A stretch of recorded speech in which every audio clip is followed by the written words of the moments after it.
A 3-year-old girl kept signaling for help, but no one noticed, except for a former soldier.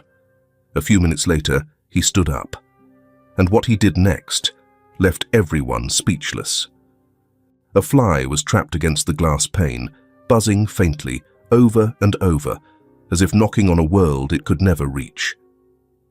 The late afternoon sun slanted through the dusty window, revealing streaks from a half-hearted cleaning. Outside, the Kansas highway stretched like a faint pencil line across the land, quiet and still, disturbed only now and then by a passing semi whose engine roar faded quickly behind a stand of elms turning gold with the season. Ethan Walker set his duffel bag down on the worn, leather-covered bench, which had sagged with age. He sat upright, as if his body hadn't yet relearned how to lean back naturally after years of rigid discipline.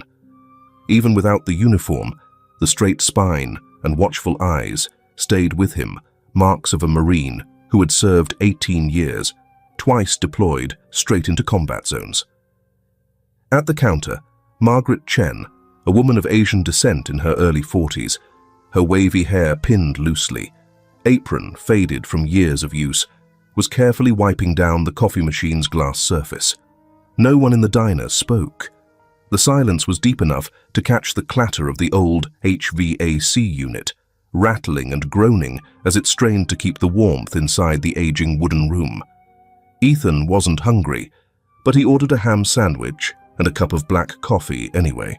The way he said "thank you" was barely above a whisper, like if he said it any louder, the past might hear and come back to remind him this wasn't a world where simple things belonged.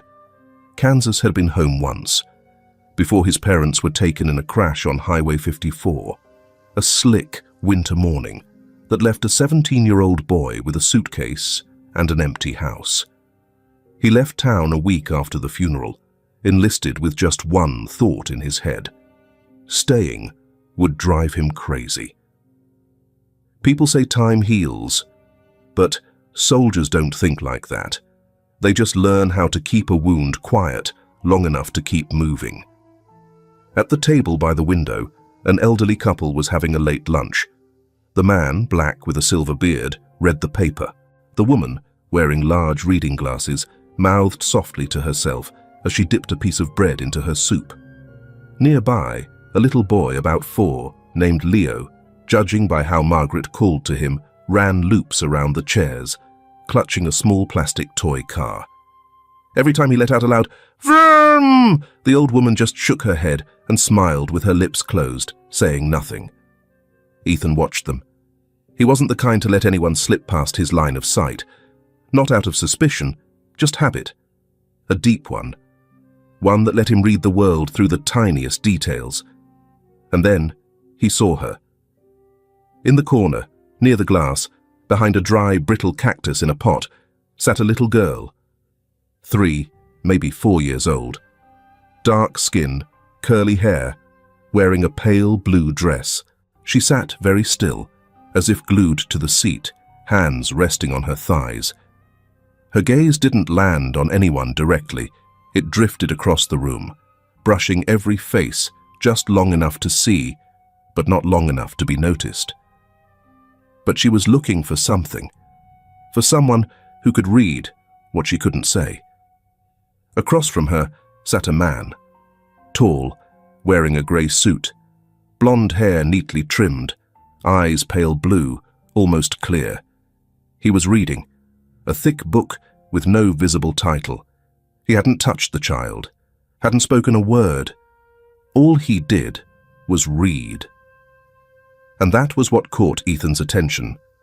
Nobody takes a 3-year-old out to eat and then buries their nose in a book.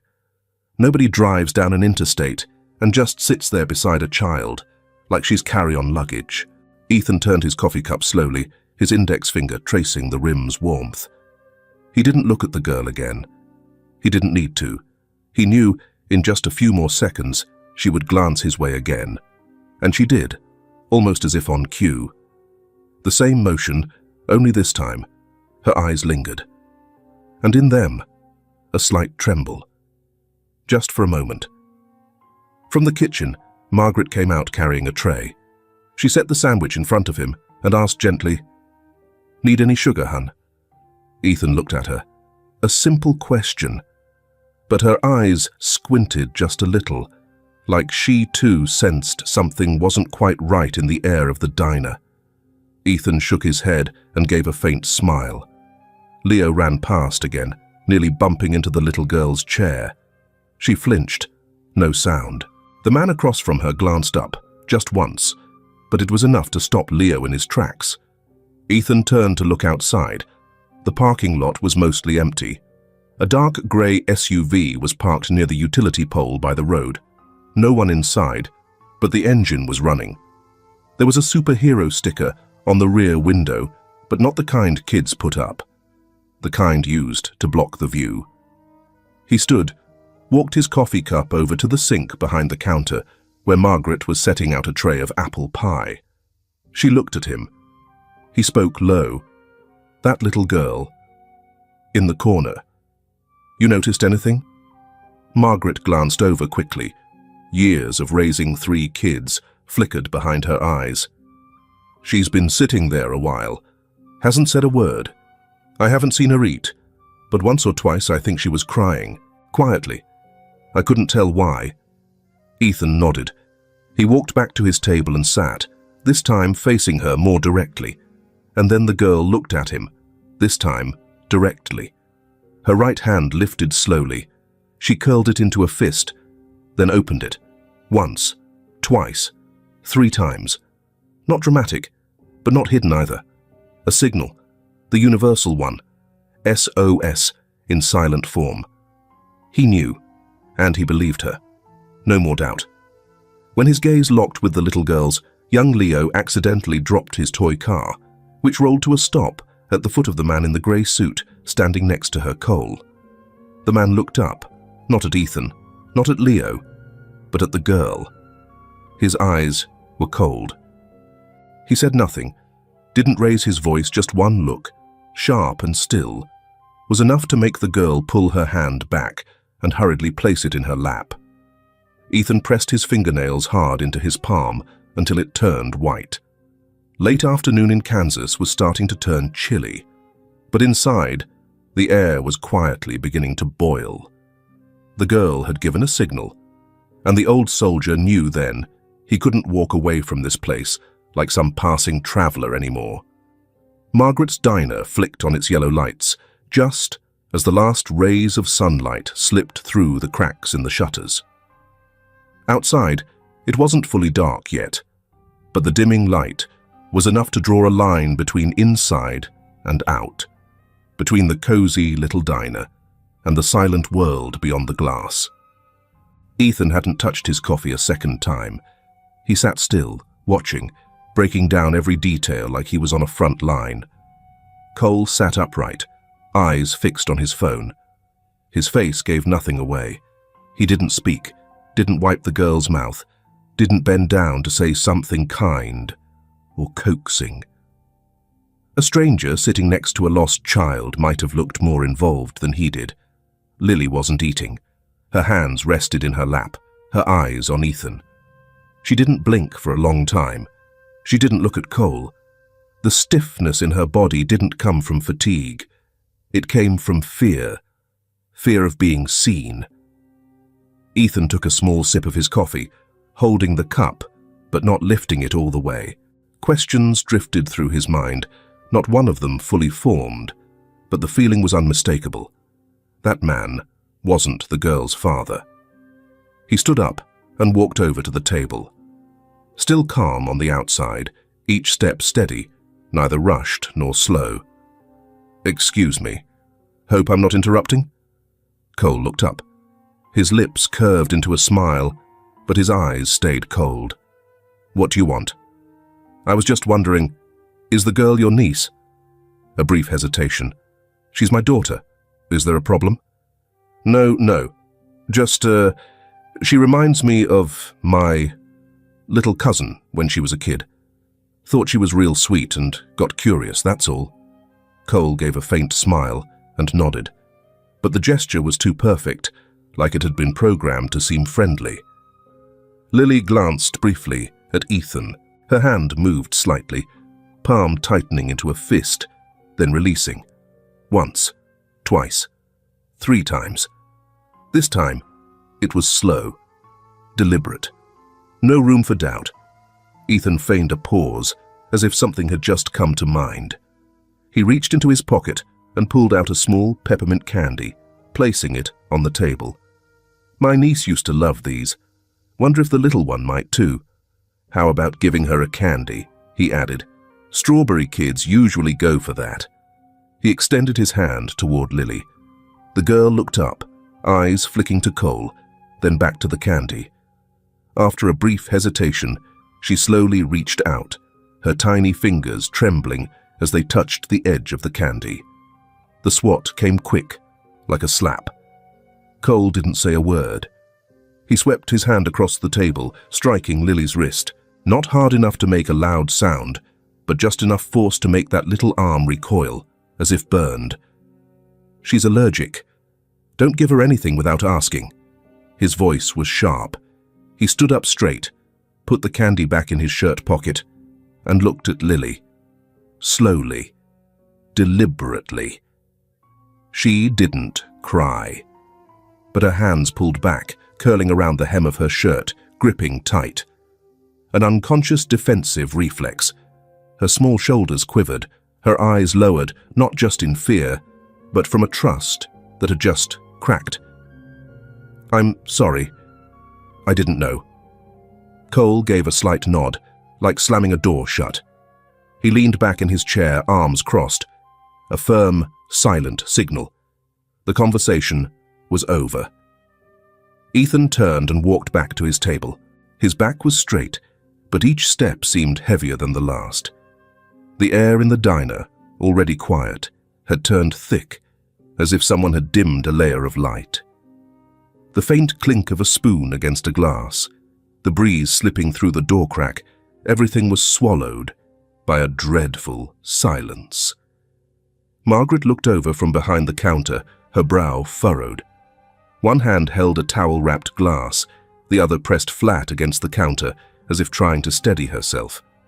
Ethan sat down, let out a quiet breath, then spoke loud enough for Margaret to hear. Call the police. The sooner the better. Margaret froze for a moment, then gave a small nod. In the corner of the diner, Lily still sat upright, not leaning against the chair, as if she was afraid that if she let herself rest on anything, she might not be able to get back up. The coffee in the cup had gone cold. Ethan didn't drink anymore. He stood up again, walking with steady steps towards the back of the bar, where the light from the ceiling fixture caught the fine layer of dust on the glass surface. Margaret was standing there, motionless. She held an old cloth, its frayed edges coming loose, and slowly wiped a clean glass. The motion was repetitive, but her eyes were fixed on the empty space in front of her, as if trying to convince herself that she was still in control of the bar, still in control of her life. Ethan approached, unhurried. When he was just a step away from the counter, he stopped and placed both hands on the hard wood. He didn't knock, didn't make a sound. He simply rested his hands there, like someone placing a hand on a door, before opening it with words. He bowed his head slightly, voice low. I've confirmed it. The girl signaled again. It wasn't a mistake. Margaret turned toward him, her eyes heavy. She looked at him for a few seconds, unblinking, not asking anything right away, as if reading something in the expression of the old soldier. You're sure? She asked, her voice raspy, but without hesitation. Ethan nodded, eyes steady on her face. I'm a Marine. I've seen combat. That was a distress signal used when a victim can't speak. Short, clear, 3 times. Just like the manual says. Margaret turned her head toward Cole's table. Lily was still sitting there, unmoving, like a piece of furniture set in the wrong place. She watched for a few more seconds, then turned back, speaking very slowly. If I call the police and I'm wrong. Can I be sued? Possibly. But if you don't call, and I'm right, a child might be taken out of the US tonight. Margaret let out a sigh. The hesitation in her eyes was gone. She nodded a small nod, but a heavy one. A nod she would never forget. Follow me. She led Ethan behind the counter, slipping through the wooden door into the back where the cold storage and break room were. The space was narrow, damp, but soundproof enough that no one outside could hear a thing. Margaret took out her phone and dialed a number. The screen lit up with the words, Rachel Monroe, Sheriff. Lifting the phone to her ear, she spoke quickly. Rachel, it's me, Margaret. Cafe at rest stop number 8. I've got an emergency. The woman on the other end didn't sound alarmed, just asked briefly, Is anyone hurt? Not yet, but there's a little girl, about 3 years old. She's with a strange man. Not eating, not talking, no touch, and... Margaret glanced at Ethan. Someone here confirms she's signaling for help. There was a pause on the other end. Then Rachel asked, Who confirms it? Ethan raised his hand and Margaret passed the phone to him. He put it to his ear. My name's Ethan Walker, former Marine. I can provide my military ID number later. I'm trained to identify non-verbal SOS signals. The girl has signaled twice very clearly. The man hasn't been violent, but he's in complete control. Rachel's voice changed, focused now. No trace of doubt. I need the location and a description. Do you have a license plate? Grey SUV parked out front. Rear window has a sunshade with a superhero sticker. Kansas plates, but I didn't catch the full number. The man's white blonde hair, grey suit. The girl, light brown skin, pale blue dress, around 3 years old, curly hair. Rachel replied, I'm sending units now. Don't let them leave. I'll handle the rest. Click. The call ended. Margaret leaned back against the stainless steel shelf. Her back trembled slightly. I didn't think I'd be doing this today. Neither did I, but I'm glad you did. At the Sedgwick County Sheriff's Office, the desk phone rang. Officer Tommy Reyes had just set a cup of instant noodles on the table when he reached for the receiver. Briggs speaking. We've got an emergency report from rest stop number 8. Possible child abduction. Chief Collins wants you with the rapid response team. Another false alarm, huh? That's the third one this week. The witness is a former Marine, specially trained. This isn't one of those I heard a strange cry situations. Go, Tommy. Tommy shrugged on his jacket, muttering, Let's just hope it's not another one of those nosy old folks who can't mind their own business. He slid his gun into the holster, checked his flashlight, then got into the patrol car. The red strobe lights flicked on. Back to Margaret's diner. Ethan and Margaret stepped out of the break room. No one in the diner had any idea what had just happened. No one noticed that the world had shifted, just a little. Cole was still sitting there, but his eyes had slid toward the counter. He was clearly more alert. The way he flicked his gaze without turning his head, sweeping the room with just his eyes, was the kind of tell only someone expecting to be followed would show. Lily was still sitting upright, but from behind the counter, Ethan noticed her glancing out the front window, like she was waiting for something to happen. Margaret's cafe, around 8 in the evening. There weren't many customers left. A draft slipped in through the narrow gap at the bottom of the glass door, carrying a chill that made the curtains flutter now and then, like a weary breath. The warm yellow light from the ceiling spilled over the dark wooden tables, casting patches of light and shadow across the floor like the set of a silent play. Ethan was still sitting there, hands resting on the table, his coffee long gone cold. Every sense in his body was drawn taut like a bowstring. Lily sat at the opposite table, hands pulled close into her lap, her eyes flicking toward him every so often. Cole remained the same, controlled, rigid, cold. The sound of the door latch clicked. It wasn't loud, but in the hush of that moment, it sliced through the air like a blade across still water. As the door cracked open, Cole shot to his feet, shoving the chair back abruptly. He grabbed Lily's wrist with enough force to leave the child's skin tinged red. "Let's go," he said quietly, just above a whisper, but there was nothing polite left in his voice. The words came out like an order. Lily gave a slight jerk, her small feet moving reluctantly. She didn't scream, didn't struggle, but her face showed pure alarm. She looked back, her eyes sweeping across the table, where Ethan sat, that same pleading look she'd given before. Only now it was sharper, more urgent. Ethan placed a hand on the table, slid the coffee cup aside, and stood.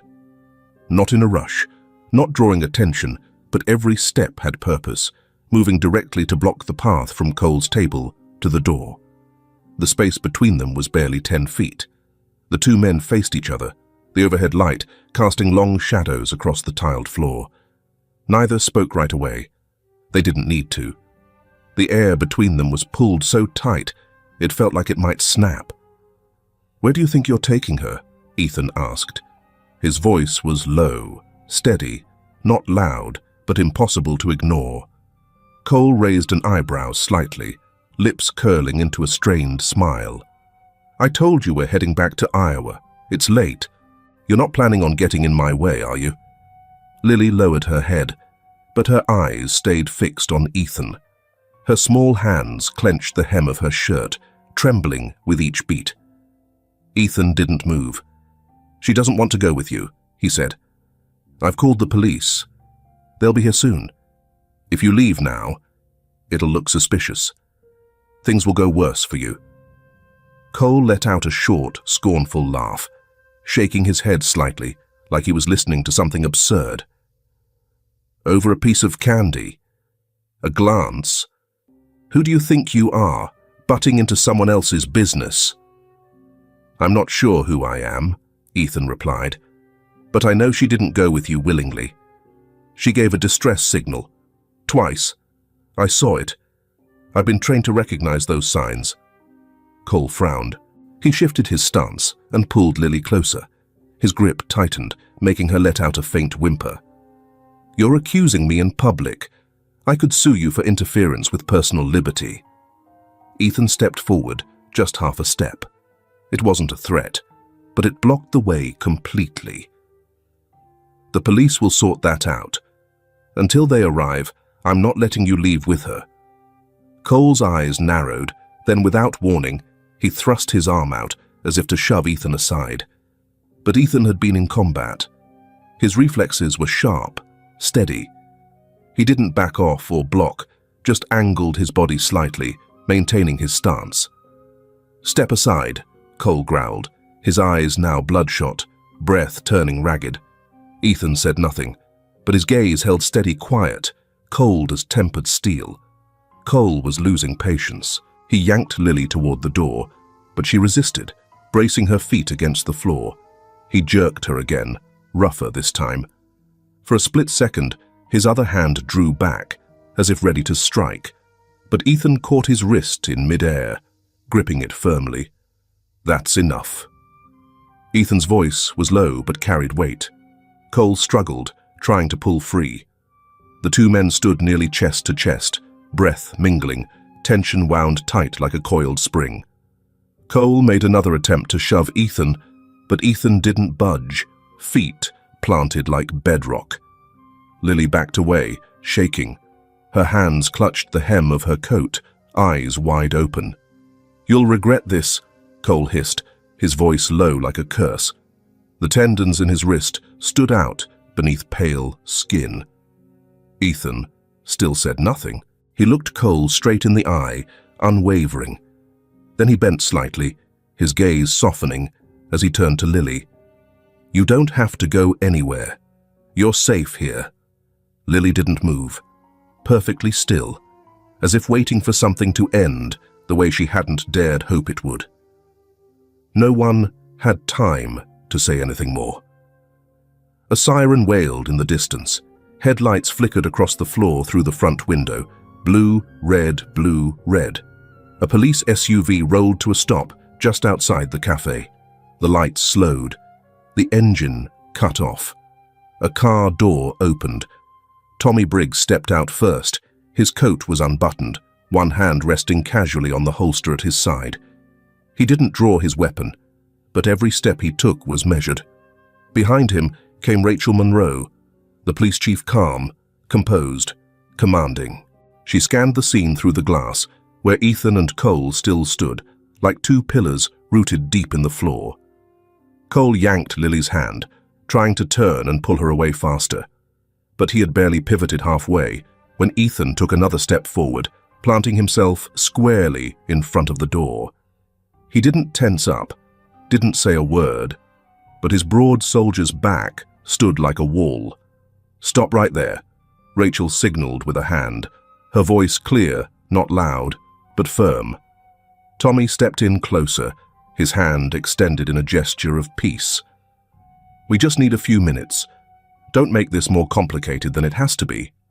Cole hesitated. He turned to Ethan, eyes burning with fury, his lips moving just enough to mouth, "You're going to regret this?" Ethan said nothing. Instead, he lowered his head slightly, his eyes meeting Lily's. He gave her a small nod. Slow, silent, like a promise. Lily didn't say anything, but she let go of Cole's sleeve and stepped back. Just one step, but enough for everyone to see. Tommy bent down, whispered something gently to Lily, then held out his hand. She stared at it for a few seconds, then took it. She didn't cry, but in her eyes was a light faint, but unmistakable, the kind only survivors carry. Trust, even if fragile. Cole was separated from the girl and taken outside. Rachel kept her eyes on him until he disappeared behind the car door. Inside, Margaret's diner had gone completely still.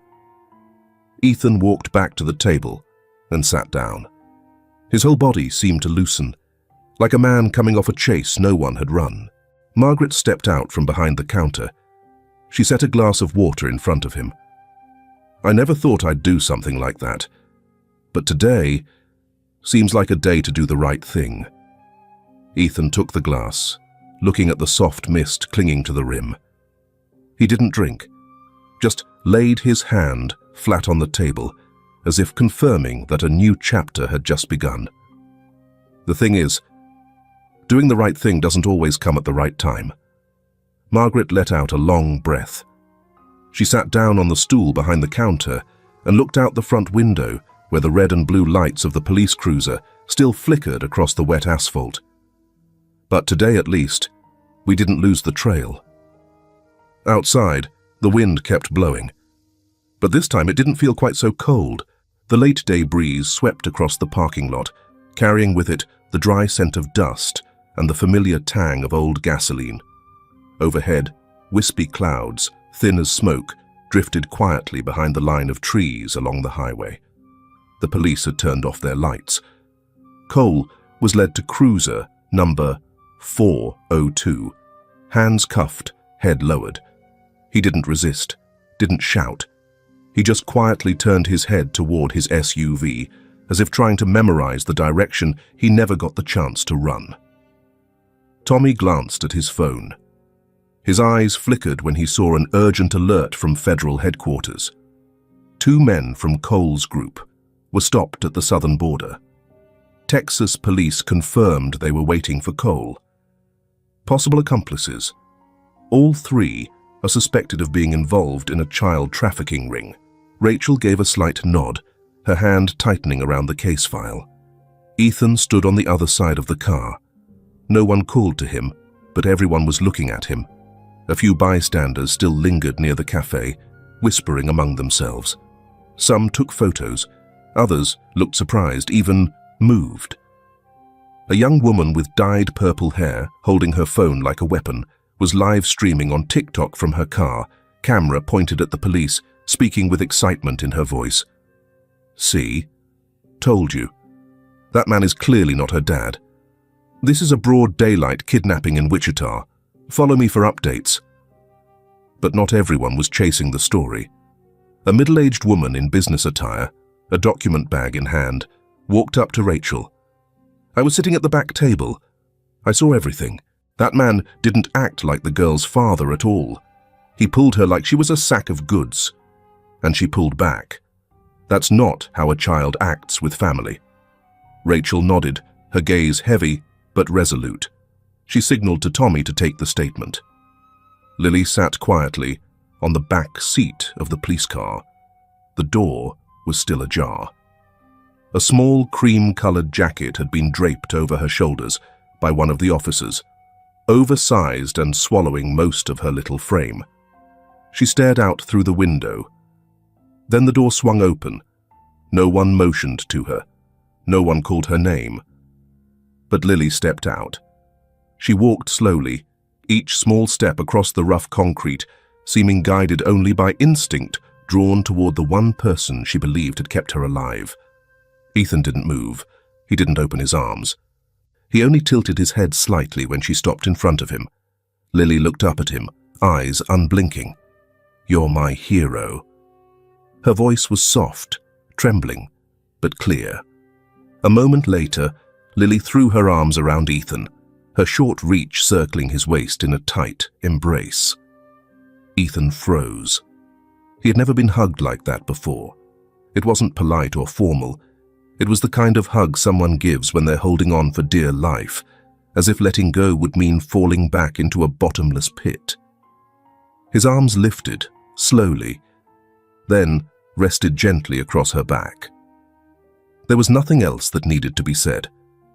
From a distance, Margaret stood in the doorway of the diner, arms crossed, her gaze steady.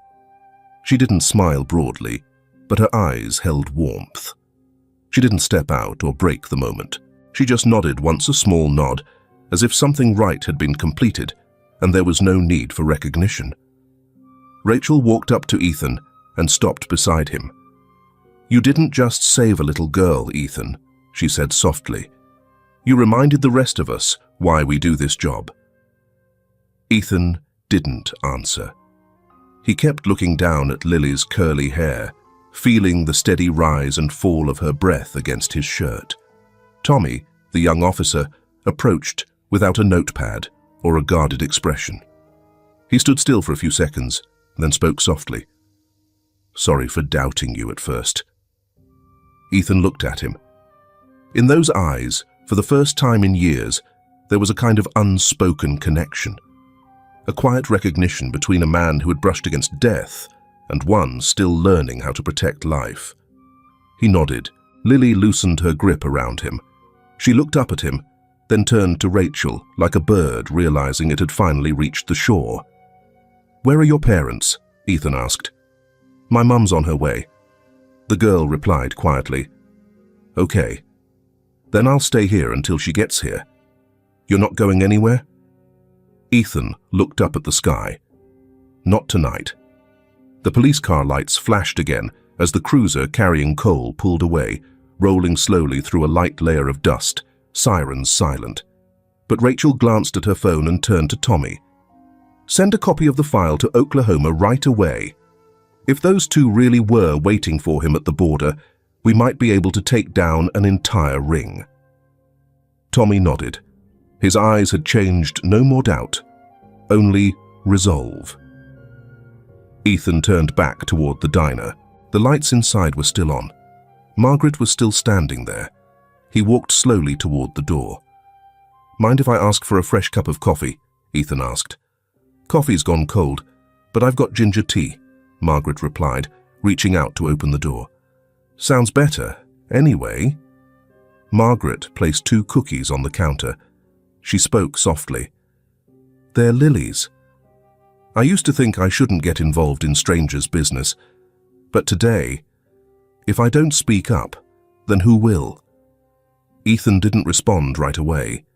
He looked out of the window, where Lily was being walked to the patrol car by Tommy, still clutching her cream-colored coat. Sometimes, a hug is all it takes to change everything. That night, the wind still blew cold across the highway. But something had been mended, not with a gun, not with violence, but with the small embrace of a 3-year-old girl. A rare, quiet night. But the truth never ends in a single afternoon. Things were only just beginning. The night wind in Wichita carried the scent of cold earth. A light rain had just passed through, leaving the pavement slick with water and the air damp with moisture. Inside the central police station, the fluorescent lights cast a pale glow, spreading faint greenish streaks across the old tile floor. Ethan sat alone in the small waiting room, on a hard plastic chair that creaked every time he shifted his weight. His left hand was lightly streaked with blood from a small scrape on his wrist, something no one had noticed, not even him, until his fingertip brushed it. He stared at it for a moment. He didn't bandage it, didn't complain. To him, real pain didn't live in the flesh. Through the frosted glass, Ethan could see the interrogation room light still on. Rachel was inside with Tommy and a social worker, going over notes about Cole. The door to the temporary medical room opened briefly, then shut again. A female doctor led Lily inside. The girl was still clutching a piece of candy, now melted into a sticky blot inside its foil wrapper. No one had the heart to take it from her. Ethan couldn't hear the voices, but he saw the eyes. The girl wasn't trembling anymore, but her gaze was still the same, lost, wary, like she expected everyone around her might disappear at any moment, including herself. Margaret brought him a cup of coffee. It smelled weak, watered down. She said nothing, just placed it beside him and sat down. For the first time, her hands did nothing. They simply rested on her lap. The silence between them felt like its own language, one that needed no translation. "Rachel says the girl hasn't spoken," she said. Ethan nodded. "And Cole?" Tight-lipped. But his record's not clean. Accused of abuse before. Never convicted. Ethan didn't react. That didn't matter as much anymore. Not now that Lily was here, alive. The waiting room door swung open. Tommy stepped in, followed by a young woman. Her long hair was disheveled. Her coat hung open, her face pale like someone who'd just outrun a storm. Her eyes were red, but there was a strange brightness in them, like someone who had just touched a long-lost piece of their soul. "Grace," Tommy said softly. No need for more. Ethan stood up. Grace looked around, slightly dazed. Then she stopped when she saw Margaret. The two women recognized each other like people who'd once crossed paths during hard, uncertain days. "Where's the girl?" Grace asked, her voice hoarse. Rachel walked over and spoke softly. "In the exam room. She's been checked. No external injuries. But..." Grace didn't wait to hear the rest. She moved quickly toward the room, her hands trembling slightly. Rachel started to stop her, then just sighed and let her go. The door swung open. Grace stood at the threshold. "Lily? It's Mommy!" The little girl sat on a high chair, wearing a coat with sleeves too long for her. Her legs swung, not reaching the floor. She turned when she heard the voice, but she didn't run over, didn't rush into her arms. She just looked. Her eyes were cold, detached, as if she didn't remember. Grace froze. Her voice cracked. "Don't you recognize me, sweetheart? It's me, Lily. I'm here now." Lily clutched the stuffed animal tightly in her hands. She looked at Grace, then turned her head away. A quiet, but unmistakable refusal.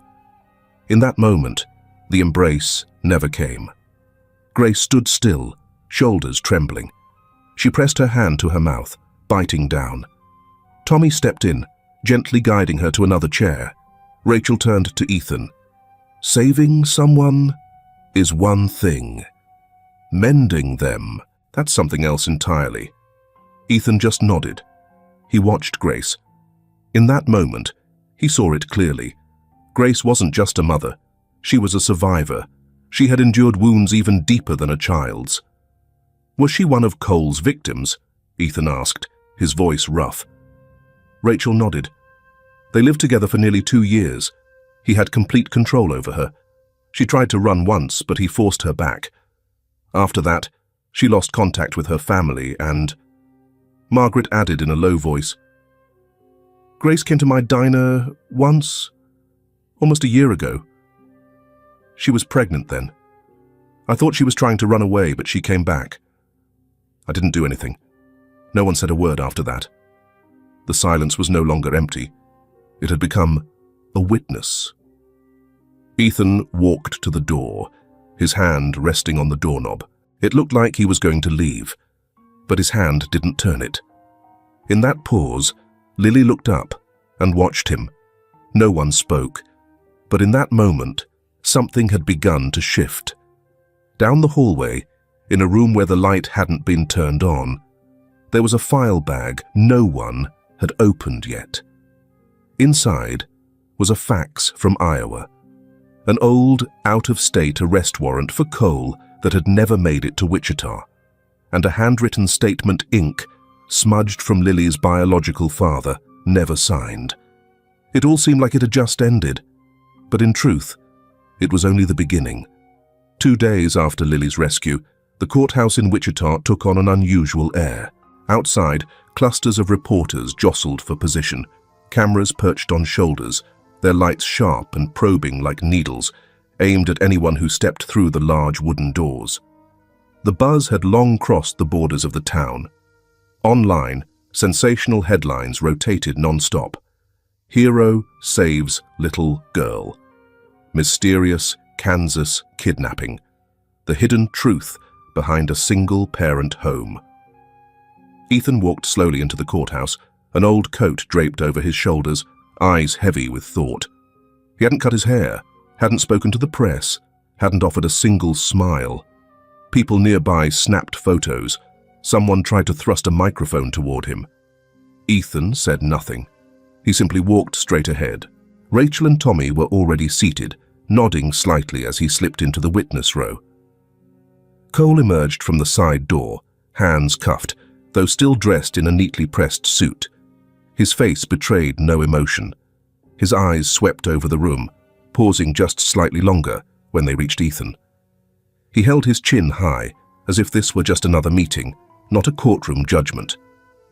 Cole's defense attorney was a middle-aged man named Scott Renner, seasoned, self-assured, and well-versed in the art of turning words into reversals. In his opening statement, he leaned into the narrative.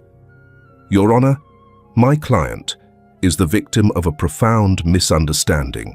This is a family matter, one between a stepfather and a stepchild he loved deeply, but whose actions were misinterpreted during a difficult transition. The media has distorted this into a criminal case that never needed to exist. The prosecution didn't respond. They knew appeals, like this often stirred sympathy, but they also had evidence. Grace was called to the stand. She wore a plain white blouse, her hair pulled back, face pale, but her eyes didn't waver. For the first time, she stood before the public and spoke every detail. He didn't just control what I did.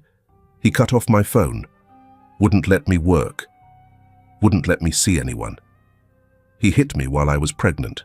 Once, he locked me in a dark room for 2 days, just because I asked who he was talking to on the phone. The courtroom went silent. The only sound was the steady clack of the court reporter's typewriter. Attorney Renner tried to push back. But you continued to live with him for a long time after the so-called abuse incidents. Grace replied, neither angry nor afraid. I stayed because I was scared, and because I thought if I endured it, he'd leave my daughter alone. The courtroom fell silent. Tommy stepped forward next, presenting a video clip from a highway gas station camera. The footage showed Cole pulling Lily into the car, his eyes scanning the area as if to avoid being recognized. There were no words in the video, but the expressions needed no translation. Ethan was called last. He stood up, his voice slow and steady. I didn't act on a whim. When I saw that little girl signal SOS, I knew it wasn't a game. She didn't hug him. She didn't call him Dad. When I handed her a piece of candy, he slapped her hand away. That's control, not something a normal father does. Attorney Renner asked, "Are you a child psychology expert, Mr. Nolan?" Ethan answered, "No, but I've been on the battlefield. I've seen the look in someone's eyes when they're begging for help, but too scared to speak. That little girl had that look. The truth doesn't need to shout. It just needs to stand its ground." Late that morning, Rachel stepped forward, carrying a small bag. She pulled out a crayon drawing. It showed a little brown-haired girl holding a red candy with a dark-clothed man pulling her by the arm from behind. She placed the drawing in front of the court and said, "Lily didn't say anything to us, but this is how she told her story." No one could argue with that image. It was chilling in its honesty. Scott Renner stood up, trying to regain control. A child's drawing can't be used as legal evidence.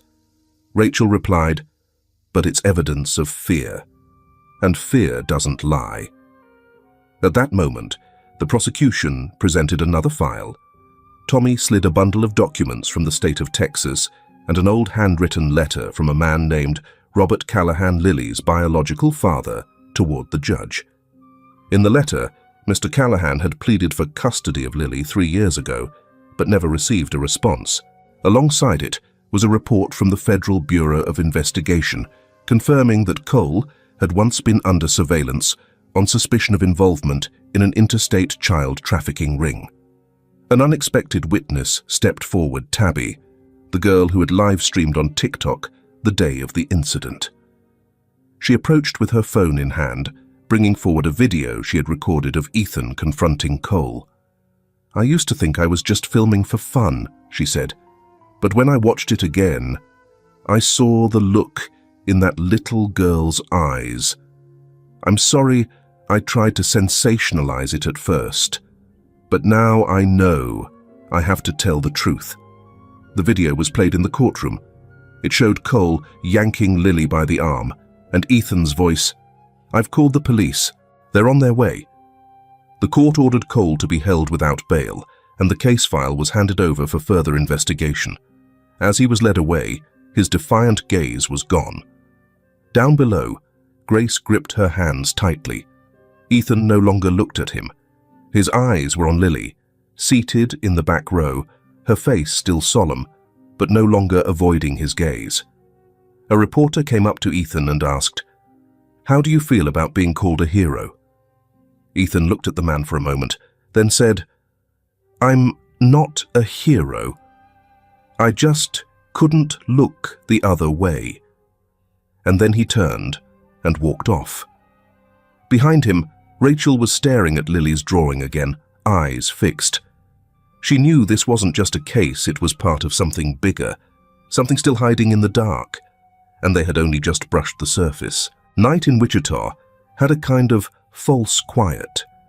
The yellow streetlights filtered through the faded white curtains, casting soft shadows across the worn floor of the modest room. The wall clock ticked gently, as if marking time for something left unsaid. Outside, the wind hissed across the empty parking lot, carrying with it the dry rustle of litter and dead leaves. Ethan leaned back against the chair, an unopened beer bottle resting on the table, his eyes quietly fixed on the envelope in his hand. There was no perfume, no decoration, just a careful, slanted script that read, "To Mr. Ethan Walker." He opened it. In the rustle of paper was everything someone hadn't dared to say out loud. "Dear Mr. Nolan, I don't know where to begin, just like I don't know how to look you in the eye and say all of this. So, I'm writing instead. Thank you for saving the girl. But thank you isn't enough. You didn't just save Lily. You made me believe that there are still people in this world who will stop, listen, and do something. I once thought about leaving her behind, not because I didn't love her, but because I believed that if I disappeared, Cole would have no reason to hurt her anymore. I thought that over and over, on those nights when he was drunk, breaking down the bedroom door, standing over us with a knife. I had a chance to run. I even made it to Iowa with Lily. But my own mother told me, without papers, without a lawyer, no one would believe me. So I came back. That return nearly killed me. The drawing Lily made, I didn't know she still remembered so clearly. She never spoke of it, but she drew everything. What you saw was real, and I believe you saw it before anyone else even began to understand. Thank you. From a once desperate mother. Grace. Ethan folded the letter, his hand tightening slightly. There was a knock at the door. He stood and opened it. A man in his early 30s stood there, tall, solid build, brown hair streaked with a few strands of grey at the temples. He extended his hand. I'm Jake Whitman. I'm Grace's fiancé and Lily's legal stepfather. Ethan shook his hand. The grip was firm but not excessive. No lengthy introductions, no searching looks. The two men simply stood there, looking at each other, as if already grasping the outline of a story left unfinished. They sat down. Paul brought 2 beers. He cracked the caps and handed one to Ethan. She couldn't say all the thank yous you deserve, neither can I. But I think some things are worth sharing if we keep them bottled up. They fester. Ethan nodded. They clinked their bottles. A few minutes passed in silence, filled only by the wind and the faint buzz of the hallway's neon light. Paul spoke. I met Grace after she ran from Cole. She was staying at a women's shelter. I was volunteering there, teaching basic car repair. She had Lily with her. The girl was barely 2, wouldn't talk, wouldn't smile, but she'd just stand and watch me work on engines. I never figured out why. Ethan didn't ask. He just listened. When Grace got served with court papers demanding visitation rights for Cole, she nearly fell apart.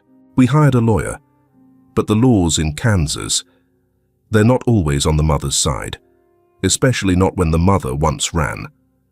Paul reached into his pocket, pulled out a thin file, and slid it across the table to Ethan. This is a copy of the emergency protection order we filed last year. Denied. Reason. No new evidence. The system isn't wrong, but it's not fast enough. Ethan opened it.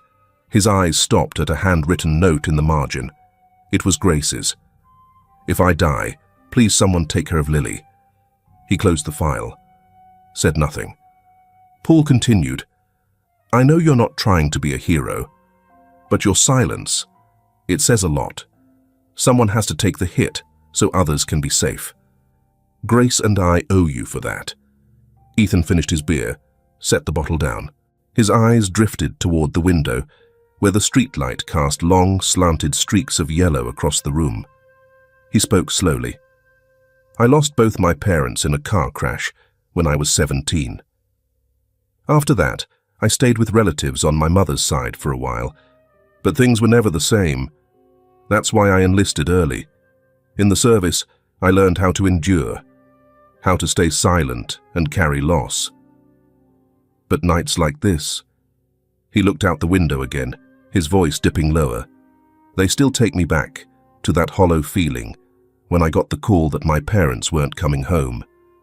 That's when I understood some things. If you don't hold on to them in time, they're gone forever. Paul didn't say anything right away. He took a sip of beer, then said quietly, meeting Lily felt like getting a second chance to do something right. But that chance didn't come from nowhere. It came from Grace. She chose to believe in me, after everything men had put her through. He paused, his eyes settling into a dark corner of the room. Some scars never heal, but at the very least, if we don't run, they won't spread. Then the two men fell silent. They just sat there, like two people holding on to something that had once been lost. Behind them, Grace's letter lay still on the table, beneath the soft lamp glow.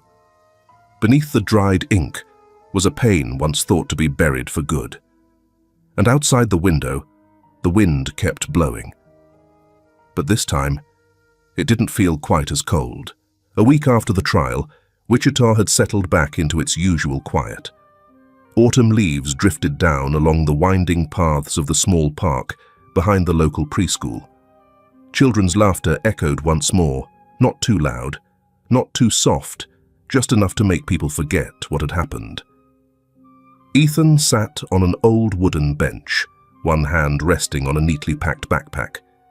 He'd checked out of his motel, withdrawn cash from the bank, and planned to head out the next morning. Where to he hadn't decided. He only knew he had to leave this place, the town he'd stumbled into by chance, only to be held back by something no one could have predicted. A small pair of eyes and a desperate, signaling hand. A light breeze brushed through his graying hair. Ethan lowered his head and flipped through a few pages of his worn leather notebook, scribbling down scattered lines, no addresses, no plans, just unanswered questions. A soft sound made him look up. At some point, Lily had settled onto the bench beside him. No one had called her.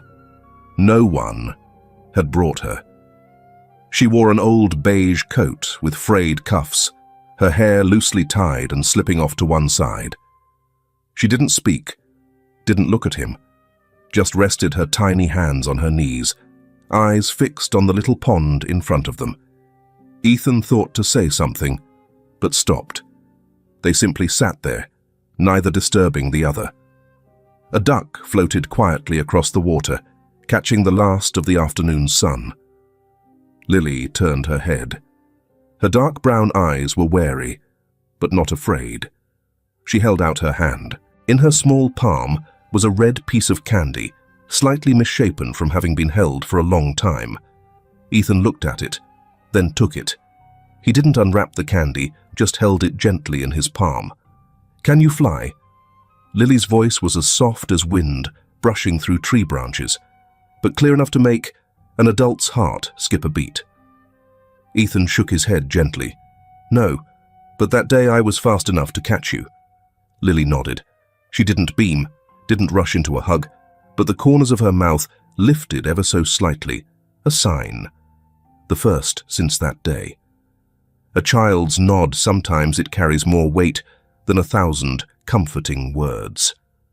A short distance away, Grace and Paul stood beneath the maple tree, just a few dozen steps off. They didn't step in, didn't call out. Grace smiled and reached for Paul's hand. They stayed still, letting the moment belong solely to the two on the bench. Ethan watched Lily for a long time, then turned to the lake. The candy in his hand was no longer just a sweet treat. It was a thank you, a bridge, a thread tying together two hearts that once seemed lost to each other. He slipped the candy into his coat pocket without saying a word. But something inside him softened as if, for the first time in years, he no longer felt like an outsider. Above them, the clouds drifted apart, light as air. Early winter in Wichita felt different. It wasn't the biting cold of the military, nor the damp chill of night marches through unfamiliar terrain. Here, the wind carried the scent of something beginning. The newly built shelter for abused children sat tucked between aging houses, its walls painted white, roof covered with red shingles. At the front gate hung a neatly placed wooden sign, "Red Flame Shelter." The red letters had been painted by a child's hand, careful, clumsy, but full of life. Ethan stood in front of the sign, hands buried in the pockets of his faded khaki coat. His eyes locked onto the lettering, as if he were trying to read something hidden beneath each brush stroke. Each red stroke brought back a moment from that afternoon he'd stepped into Margaret's coffee shop, to the second that tiny hand had reached out with a red candy, trembling, but full of trust. A familiar voice came from behind him. "It's beautiful, isn't it?" Margaret came up with the name. Lily chose the color. Rachel Monroe stood there, wearing a grey wool coat, a steaming cup of coffee in her hand. Her usually stern face had softened. A breeze swept past, carrying with it the scent of fresh-cut lumber and the quiet smile of a woman who had once faced down the hardest verdicts. Ethan didn't turn around. He just nodded. "I didn't think I'd ever come back here. But here you are. That's the difference, Ethan." Rachel stepped up beside him, her voice unhurried. "We want you to stay, as the center's security advisor, not as a soldier, as a gatekeeper. Some of these kids, they can only sleep through the night if they know someone's out there watching the door." Ethan frowned. He had never thought about settling down. He used to be the kind of man who walked away the moment the mission was done. But this time, his heart didn't feel as light as it used to. He looked out across the yard, where a group of kids were playing tag. A little boy sat by the slide, holding a plastic dinosaur with its head broken off. He wasn't crying, just watching, as if waiting for someone to fix it for him. "I don't think I'm good with kids," Ethan said quietly. Rachel smiled. "You don't have to be. You just have to show up." The door on the right side of the center swung open. Lily came running out, her pigtails bouncing. She wore a deep red coat, and the scarf around her neck hung loose, embroidered with her name. When she saw Ethan, she stopped, then slowly walked over. She didn't say a word, just simply reached out and took his hand. Ethan looked down. Her small fingers curled around his, cold but firm. She didn't look up, but her little feet were pointed toward the doorway, an unspoken invitation. He glanced at Rachel, as if asking for confirmation. Rachel nodded. No other reason was needed. Inside the center, the hallway still smelled of fresh paint. The walls were lined with children's drawings, houses, sons, moms, dads, puppies, and in the center of it all was one picture that stood out. In it, a man in a green military uniform had his arm around a brown-haired girl. She held a red candy in her hand, and sunlight, drawn with wax crayons, spilled over the top of their heads. Ethan stopped in front of the painting. He didn't need to ask who had drawn it. He knew. Paul and Grace stood at the end of the hallway, along with Margaret and Tommy. Each of them looked at him differently, admiration, gratitude, quiet relief. But no one stepped in. They understood. This moment didn't belong to words. He turned back to Lily, leaned down, and asked softly, "Is it okay if I just stay for a little while?" The girl nodded. "As long as you need. Just don't disappear." Ethan let out a quiet laugh. For the first time in years, it wasn't a laugh born of sarcasm or politeness. It came from something quietly melting inside him. Rachel stepped forward and laid a hand on his shoulder. "Told you soldiers never stop serving. They just change where they stand." Ethan looked around. He saw kids drawing, a little girl still sniffling while a volunteer comforted her. He saw Margaret handing a cookie to a boy. Tommy crouched down, fixing a crooked rug. No one barked orders, no one shouted, but they were all doing the same thing, keeping the children safe. He nodded. "All right, but just for a little while." Lily gripped his hand tighter, as if she already knew that little while would last longer than anyone thought. Outside, the early winter sunlight fell softly on the red-tiled roof. It's over, but not truly the end. Maybe today's story makes us realize, sometimes, just a glance, a small nod, or even a tiny piece of candy can be a silent cry for help in a noisy world. Courage doesn't always roar. It lives in quiet acts by those who choose not to look away.